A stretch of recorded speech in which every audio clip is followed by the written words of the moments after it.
Viral mobil masuk Indomaret di Palembang, begini kronologinya.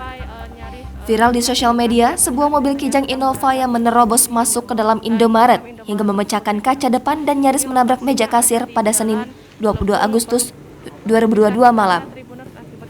Dari informasi beredar, disebutkan peristiwa itu terjadi di Indomaret kawasan Tanjung Barangan, Kota Palembang. Video kejadian itu tersebar luas di sosial media dan menarik perhatian masyarakat, terutama mengenai penyebab mobil tersebut sampai bisa masuk ke dalam gedung Indomaret.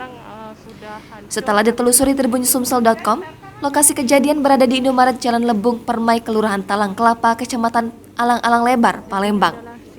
Irfan, koordinator Indomaret tersebut, mengatakan peristiwa itu terjadi sekitar pukul 20.15 waktu Indonesia Barat.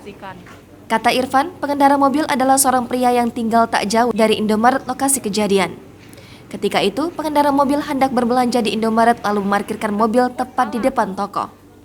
Berniat menginjak rem, pengendara mobil diduga tanpa sengaja justru menginjak gas hingga akhirnya mobil menerobos masuk ke dalam toko. Irfan dan pegawai lainnya sangat bersyukur peristiwa itu terjadi saat toko sedang dalam keadaan sepi, sehingga tidak sampai ada korban luka maupun jiwa baik dari pengunjung maupun pegawai toko. Sementara itu, berdasarkan pantauan di TKP, nampak sisa kaca yang hancur berantakan sudah dibersihkan dan dimasukkan ke dalam kardus. Operasional Indomaret tersebut juga sudah berjalan seperti biasa. Jangan lupa subscribe, share, komen, dan like ya!